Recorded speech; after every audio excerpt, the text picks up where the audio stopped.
Welcome back, everybody. A huge welcome to all our Sip&Talkers out there. We're so glad you're tuning in today. Hey, everyone. Good morning, good afternoon, or good night, depending on where in the world you are catching us. Usually we tell you to grab a hot cup of coffee, right? Yeah. Settle into a comfy chair, get ready to relax. Usually, yeah. But today, I'm going totally off script. I am telling you to put that coffee on ice. Yeah. I mean, like, a lot of ice. Is the AC broken in the studio? Why the sudden temperature drop? Because the conversation we are having today, honestly, it's going to send a shiver down your spine. Yeah. I recently watched this new Bloomberg documentary about a man named Ji-Chao-Kwan. Right, Ji-Chao-Kwan. And I have to tell you, I had actual goosebumps watching this.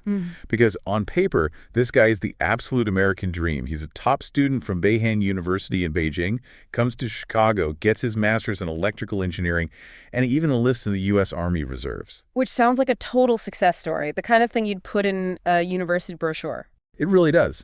But the whole time, he was a deep cover agent. He was the headhunter for Chinese intelligence. See, when you say spy, I think most of us immediately picture the movies. We picture tuxedos, silenced pistols, maybe jumping off rooftops in Shanghai. Exactly. And that is the dangerous misconception right there. Because this isn't Mission Impossible. This is real life, and it happened right in the suburbs of Chicago. He wasn't scaling walls. He was sitting in coffee shops, sending emails, looking just like any other grad student. And that is exactly what we need to unpack today. The experts call this non-traditional intelligence, right? That's the exact term, yes. It's not about stealing a physical briefcase handcuffed to a diplomat's wrist anymore. It's about using academia, using social circles, and just the open nature of American society to infiltrate the system. And the stakes are so much higher than just corporate theft. We aren't talking about stealing the recipe for Coca-Cola here. Right, which is immoral, sure, but that's just business. If I steal your burger recipe, I'm a jerk, but I'm not a national security threat. Exactly. What we are tracking in this discussion is the shift from commercial theft to what analysts call battlefield shaping.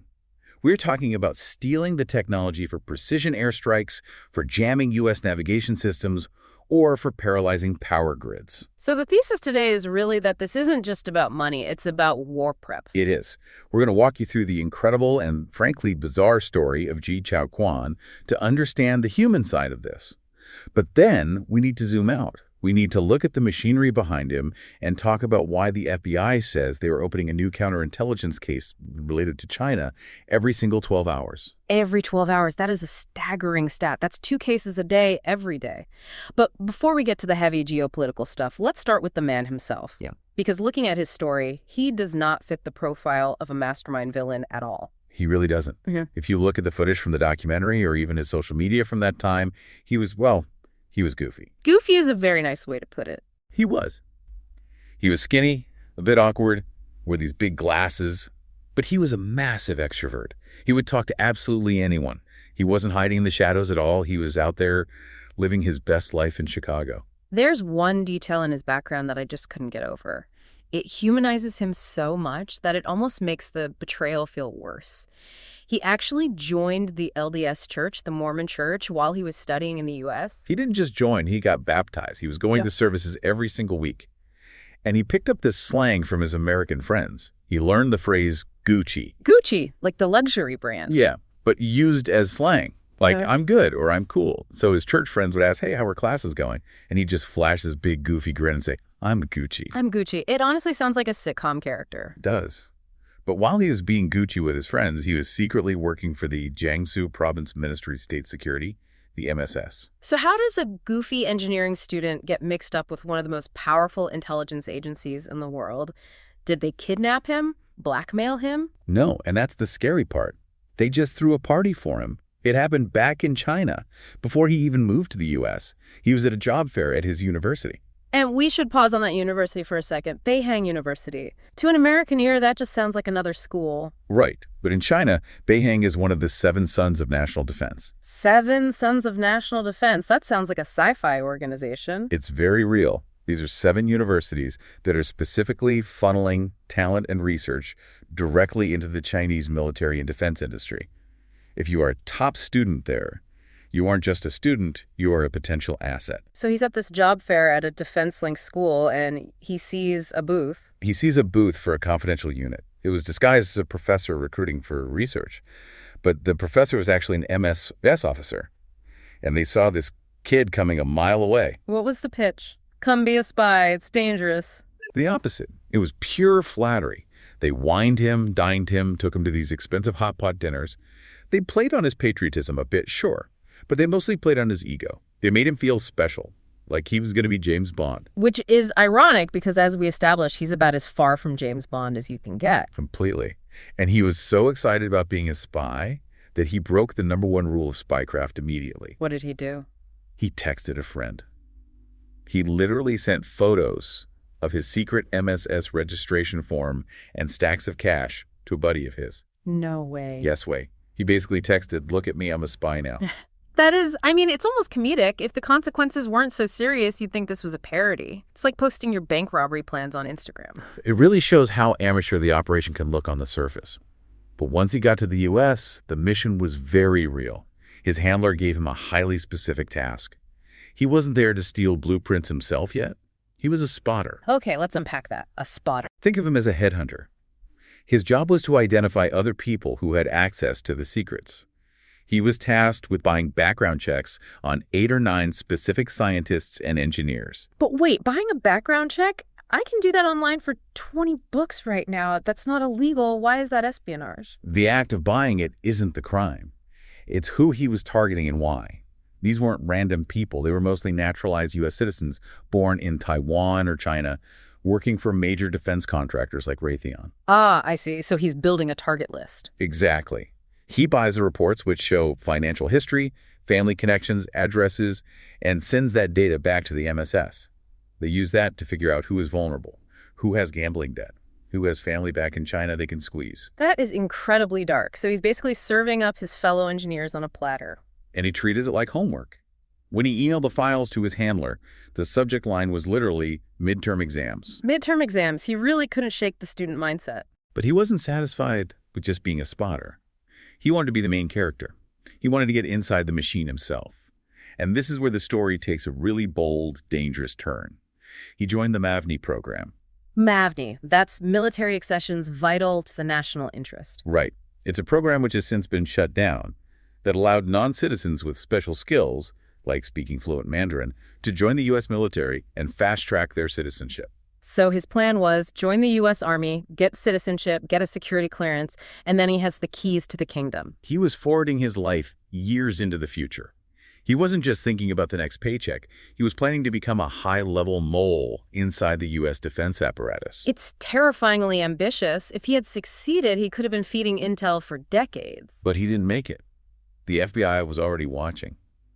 And that brings us to the other main character in this drama, the handler. Xu Yuanyun. This guy wasn't a student. He was a deputy division director in the Jiangsu MSS, a real career intelligence officer. Usually these guys stay safely inside China's borders. Right. They run the puppets from afar. It's super rare to catch a handler. It is. But Zhu got greedy. The technology he was chasing was so valuable that he broke protocol. He traveled to Belgium to meet a contact personally. And that was the trap? It was. The FBI coordinated with Belgian authorities. Yu was arrested and extradited to the U.S. This was historic. It was the first time a Chinese intelligence officer had ever been extradited to the United States to face trial. And once they had Zhu, they had his phone, they had his iCloud, his communications. The clock started ticking for our friend Ji Chaoquan back in Chicago. Now, the arrest of Ji, we mentioned comedy earlier. The arrest scene is something straight out of a sitcom, except for the handcuffs. I love this story. It's 2018. An undercover FBI agent poses as an MSS officer and sets up a meeting with Ji at a restaurant. Ji thinks he's meeting a new handler. He's excited. He's spilling everything, trying to impress this guy. He's probably thinking, finally, I'm moving up in the organization. So they go to a quiet spot, and the agent says, okay, I have a cash payment for you for your services, but I need you to sign a receipt. It's the classic move to get a signed confession, hard evidence. But there was a problem. A very big problem. There was no pen. Can you imagine? The tension is so high, the SWAT team is likely waiting just out of sight, the agent is trying to close the trap, and nobody has a working pen. I can just picture the undercover agent patting his pockets. Left pocket, Right pocket, nothing. The most high-stakes moment of his career, and he's missing a bic. It's absurd. The agent actually had to get up, leave the spy alone at the table, walk out into the hallway, and borrow a pen from the arrest team waiting in the stairwell. And G's just sitting there. Just sitting there. Probably thinking, wow, this new handler is a bit disorganized. The agent comes back, G signs the receipt, the team storms in, and the Gucci life is officially over. Just like that. G was eventually sentenced to 8 years in prison. Xu Yanjun, the handler, got 20 years. And actually just recently, late in the Biden administration, they were both part of a prisoner swap to bring Americans home. So that is the human drama. It's a fascinating story of a goofy student getting way in over his head. But we need to pivot back to the core mission of this deep dive. We need to go deeper. Right. Why does this matter? Why is the FBI opening a case every 12 hours? Because this isn't just about Ji Chaoquan. He was just one tiny node in a massive network. We need to talk about what they're trying to steal. You mentioned battlefield shaping earlier. Let's look at the specific technology the handler was chasing. He wasn't looking for general info. He was targeting GE Aviation, specifically their composite fan blade technology. Okay, let's geek out for a second here. Why fan blades? It sounds, frankly, a little boring, like stealing a design for a ceiling fan. It sounds boring, but in the world of fighter jets, it's the holy grail. Yeah. China has a massive problem with what they call the heart disease of their military. Heart disease? They can build a stealth fighter that looks like a U.S. F-35. Their J-20 looks very cool on a runway, but they struggle with the metallurgy for the engines. Because of the heat, right. Exactly. A jet engine is essentially a controlled explosion. The blades inside have to spin at thousands of RPMs in temperatures that would melt normal metal. The U.S. uses something called single crystal turbine blades. Single crystal? What does that mean exactly? Meaning the metal is grown as one giant crystal structure. There are no grain boundaries to crack or expand. If you don't have this tech, your engine overheats. It breaks. It doesn't have the thrust. So without this blade, their state-of-the-art stealth fighter is just a pretty glider. Or it's a slow plane that lights up on thermal radar. By stealing this manufacturing process from GE, they aren't just saving R&D money. They are trying to fix the one flaw that keeps their Air Force inferior to the U.S. So this is directly about air superiority. If they get this, they can challenge the U.S. in a conflict over Taiwan or the South China Sea. Precisely. And it's not just planes. We saw cases involving submarines too, right? The Chimak case. That one always creeps me out. They were targeting quiet submarine technology. Which is arguably even scarier. The U.S. dominance in the Pacific relies almost entirely on our submarines being undetectable. We are the ghosts in the water. We rely on acoustic superiority. But if China steals the tech to make their subs quiet, or the sensor tech to detect ours, then the ocean becomes transparent. The U.S. strategic advantage evaporates. If they can see our subs, they can sink our subs. And then there's the third killer, AI and chips. We see cases involving companies like UMC targeting memory chips. Which, again, isn't about making a better smartphone. It's about guidance systems. It's the difference between a dumb bomb that lands somewhere in the neighborhood and a missile that can fly through a specific window in a specific building. The scale of this financial transfer is just hard to wrap your head around. I was reading the CSIS reports, and they estimate the cost to the U.S. is between $200 billion and $600 billion every single year. Think about that number, $600 billion. That is larger than the GDP of Sweden. That is larger than the GDP of Thailand.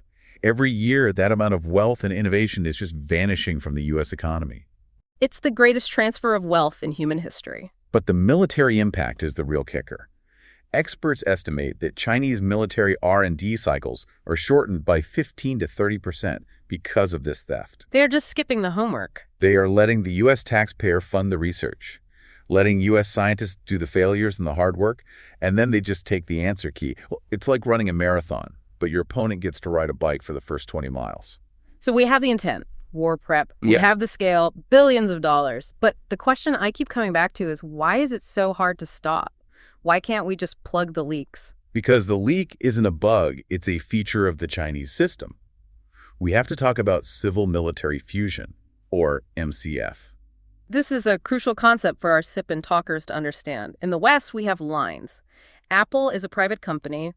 The Pentagon is the military. They talk, they sell stuff to each other. But Tim Cook doesn't report to a general. In China, under civil-military fusion, that line does not exist. The private sector is legally obligated to share innovation with the military. And you have a specific law you wanted to highlight. Yes. Article 7 of China's National Intelligence Law. It was passed in 2017. It explicitly states that, and I'm paraphrasing here, any organization or citizen shall support, assist, and cooperate with the state intelligence work. Any citizen. That is the trap. That is where the real tragedy lies. It brings us right back to Ji-Chuk-Wan.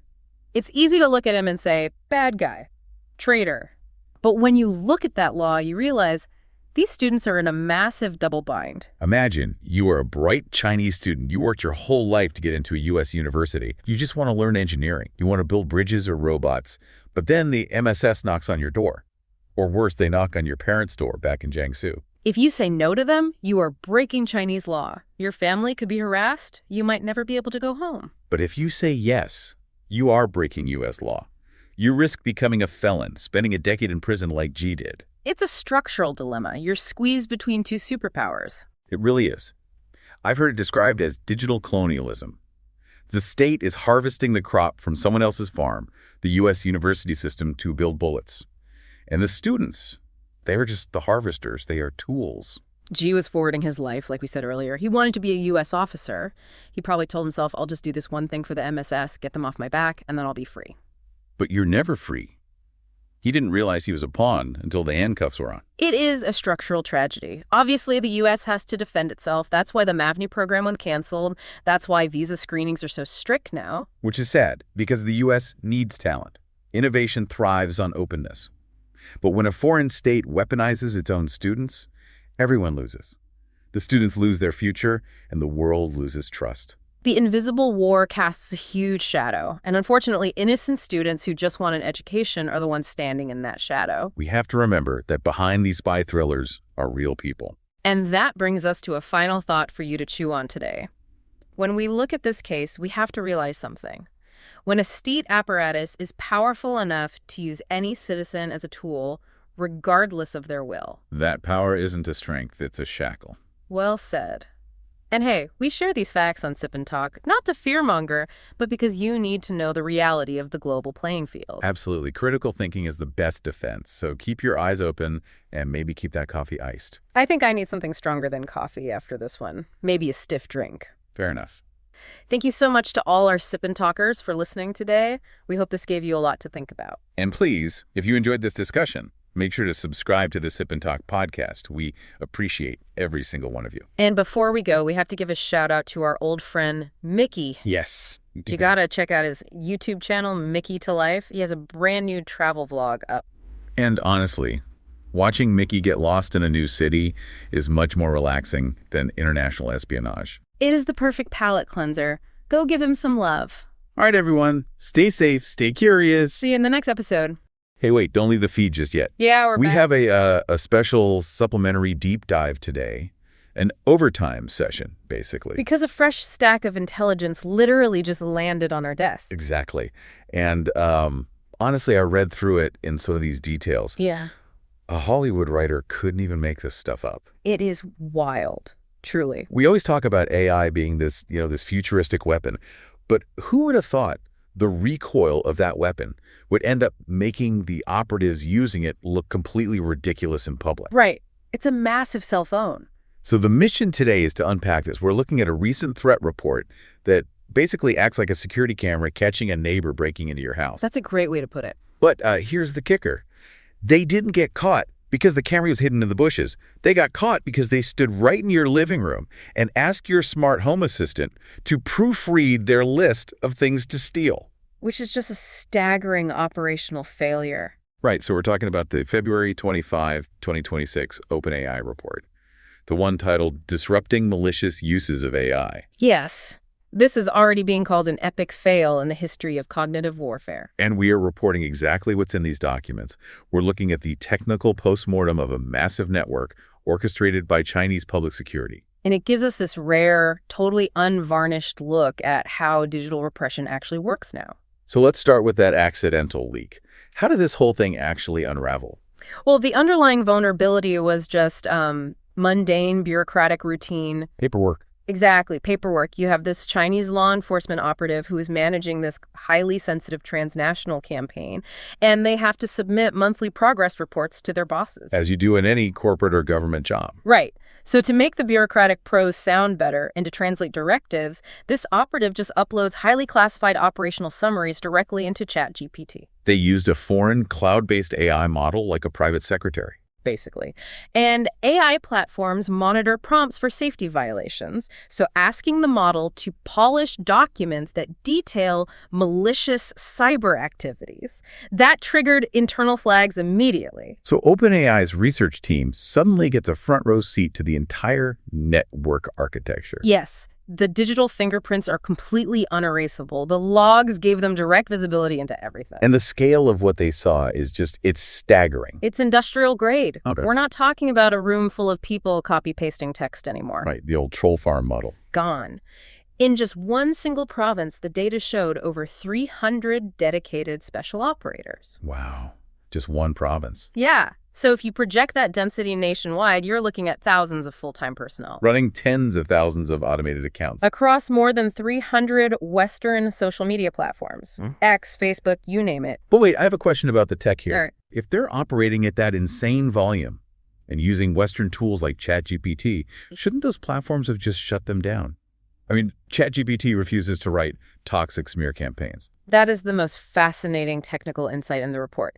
They didn't use ChatGPT to write the toxic stuff. Oh, like they didn't? No. They used a dual-layered hybrid tech stack. Okay, break that down for me. They knew Western models have strict safety guardrails.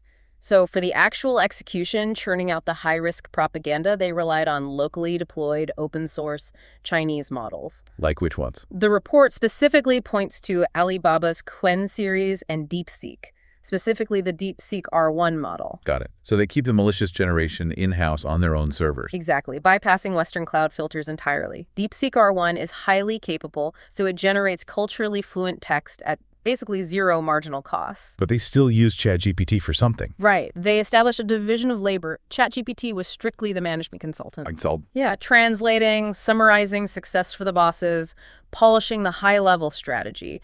The local models were the foot soldiers actually executing the attacks. The logs showed this funny friction, right? Yeah. Where an operative would occasionally try to get ChatGPT to write a malicious prompt. And it would refuse. And instead of giving up, they'd just pivot to their local DeepSeek interface, generate the toxic post, and then go right back to ChatGPT to write up the progress report. It's just wild. But it highlights a permanent shift. The barrier to entry for generating infinite variations of text is gone. Which brings us to who they were targeting with this hybrid stack. Yeah. Because they weren't just blasting generic talking points. No, it was highly precise. The report highlights Japanese politician Sanae Takaichi. They hit her with at least 6 coordinated operations. Trying to engineer a localized political crisis. They flooded platforms with AI-generated anti-U.S. memes featuring her. Fabricated thousands of fake reviews about her immigration policies. And even amplified her own critiques of human rights to cause a public backlash. Just using automated noise to distort the democratic feedback loop. But the tactics get so much darker when they target dissidents who have fled overseas. This is what the intelligence community calls transnational repression. Right. The report mentioned targets like Wang Dan, Ji Lijian, and Li Yingying, the guy behind Teacher Lie is not your teacher. The methods used against them cross the line from online arguments into severe psychological warfare. We're talking about generating fake tombstones. Yes. Publishing highly realistic AI obituaries, announcing that these dissidents had died. And forging official United States government documents. This blew my mind. Fake U.S. court subpoenas. And fake U.S. citizenship and immigration services papers. How does that even work? If someone sends a fake subpoena to X or Facebook, don't they have legal teams to verify that stuff? You'd think so, but social media trust and safety teams are built to scale moderation for hate speech or copyright issues. Yeah? They don't have enough legal experts to verify the cryptographic authenticity of a federal circuit court document submitted through a standard web portal. So the operatives exploited that structural vulnerability. Exactly. They submitted these forged documents to trick the platforms into permanently banning the dissidents, framing it as legal compliance. And they sent these fakes directly to the targets, too. Impersonating U.S. immigration officers and threatening deportation based on their tweets. Plus the real-world intimidation. pressuring their families back in China, putting up physical targeting posters near their homes abroad. And photographing those posters to make it look like a spontaneous citizen uprising against the dissident online. Okay, but let's talk about the volume versus the impact here. Sure. If they drop 50,000 posts in a single operation, wouldn't Western algorithms detect that as bot activity instantly? In the past, yes. Because humans would just copy-paste the exact same text. Hash-matching algorithms catch that immediately. But now? Because they use local AI models, they vary the syntax, the tone, the vocabulary of every single post. It's 50,000 uniquely phrased attacks. That's terrifying. But the OpenAI researchers noted something really interesting about the actual engagement. Right. The organic engagement was near zero. Almost nobody outside the bot network was liking or sharing this stuff. Algorithmically speaking, it was just noise. The broader public ignored it. So does that mean it failed? Because if I'm the target, if I'm Li Ying and I wake up to 50,000 aggressive messages, fake deportation notices, and pictures of my own tombstone. The psychological toll is immense. Exactly. The algorithmic impact doesn't matter to the victim. And that is the core of cognitive warfare. The goal isn't virality. The objective is to exhaust, terrify, and silence the specific target. It creates a localized distortion field. Yes. And the intelligence shows several targets reduced their posting frequency, lost followers, or suffered severe mental distress. So the weapon works, even if it's firing algorithmic blanks. Completely. Okay, so the operation gets exposed. Yeah. The chat logs, the forged documents, the AI stack, it's all out in the open. Which leads us to the geopolitical response. Because the very next day, February 26, Chinese Foreign Ministry spokesperson Mao Ning addressed this at a press conference. And the official response is a masterclass in the art of denial. They use what analysts call the refusal trilogy. Step 1, feigning ignorance. The spokesperson said they were unaware of the situation. Treating a massive multinational technical report like it's just some obscure internet rumor. Step 2, aggressively discrediting the source. They labeled the technical analysis as baseless accusations. Framing it as a political smear. Exactly, which completely bypasses any discussion of the actual evidence, the server logs, the forged court documents. And then step 3, the narrative reversal. They pivoted to claiming the U.S. is the actual aggressor, using AI for hegemony, while they're just defending their digital sovereignty. It's plausible deniability mixed with a victim complex. We're reporting this neutrally, but you have to wonder about the internal logic here. You do. If you're an operative managing hundreds of fake accounts, how do you justify this to yourself? You have to understand their political framework. To them, network sovereignty and regime stability trump everything.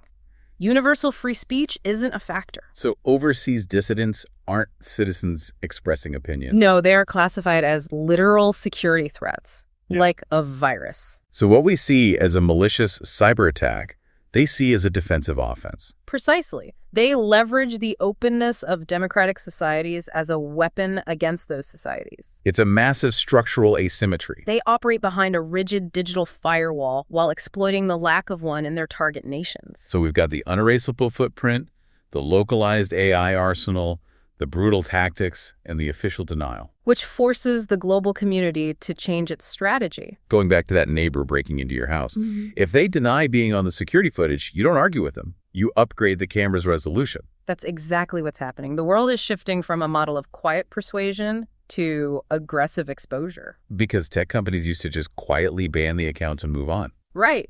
But now, organizations like OpenAI are acting as proactive digital watchdogs. They are publishing highly granular threat intelligence. Making the evidence so undeniable that the plausible deniability strategy falls apart.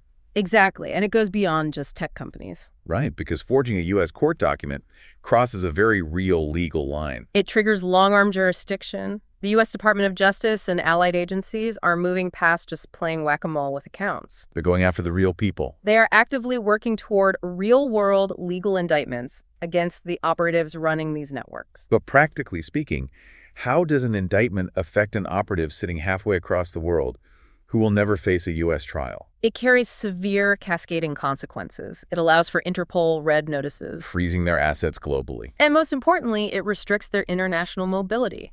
That operative can never take a vacation to Europe or attend a tech conference outside their borders without risking extradition. It imposes a tangible, real-world cost on what used to be a consequence-free digital job. It creates a huge chilling effect on recruitment for these cyber units. So there's the legal side. Yeah. But there's also a major push for technical infrastructure upgrades. Yes. Specifically, the implementation of C2PA watermarking. The Coalition for Content Provenance and Authenticity. Right. It's not just a visual watermark you can crop out. It's cryptographic metadata bound to the media file at the moment it's created. Like a digital chain of custody. Exactly. It details what tool generated the content, when it was made, and if any pixels have been altered. If someone tampers with the file, the cryptographic signature breaks. It's a tamper-proof digital nutrition label. Essentially, yes. But look, as advanced as C2PA or long-arm jurisdiction might be, they aren't silver bullets. Not at all. The cost of generating lies is zero. AI models are only going to proliferate. So what is the ultimate defense when the sheer volume of synthetic noise becomes overwhelming? The ultimate defense is digital immunity. Public resilience. Yes. Technical standards only filter a percentage of the threat. The real solution relies entirely on how the public consumes information. We have to instinctively recognize the hallmarks of automated cognitive warfare. When you are educated enough to see a flood of 50,000 angry comments or a sensationalized legal document and immediately identify it as a cheap synthetic tactic, The operation fails. the psychological weapon is neutralized the moment the target realizes it's firing blanks. Let's quickly recap what we've covered in this overtime session. Good idea. We looked at an industrial-scale cognitive warfare operation exposed by a careless ChatGPT prompt. We examined the hybrid tech stack local models like DeepSeek executing the attacks, while Western tools managed the strategy. We detailed the intense human cost of transnational repression, especially the forged federal documents used against dissidents. We broke down the official refusal trilogy strategy. And finally, we explored the global shift toward proactive exposure, long-arm jurisdiction, and the absolute necessity of digital immunity. And this is highly relevant to you listening right now. Absolutely. As you navigate social media, you have to remember that a perfectly coordinated outrage campaign might just be automated noise. A shocking meme designed specifically to make you angry might just be a local AI model churning out cheap engagement. Your most effective defense mechanism is your own critical thinking. Which leaves us with a final, slightly chilling question to ponder. Right. This massive network was only exposed because an operative lazily used a Western AI tool to check their spelling, which allowed researchers to see the prompts. It was an accidental leak. But as these state-sponsored groups become fully self-reliant on isolated, highly advanced local models, We won't have that visibility anymore. exactly, when the adversary no longer needs our own tools to proofread their plans, and they operate entirely in the dark, how will we know what's coming next? The threat is moving from visible negligence to complete operational security. Keep questioning the source of your information, keep building that digital immunity, and we will continue the analysis on the next deep dive.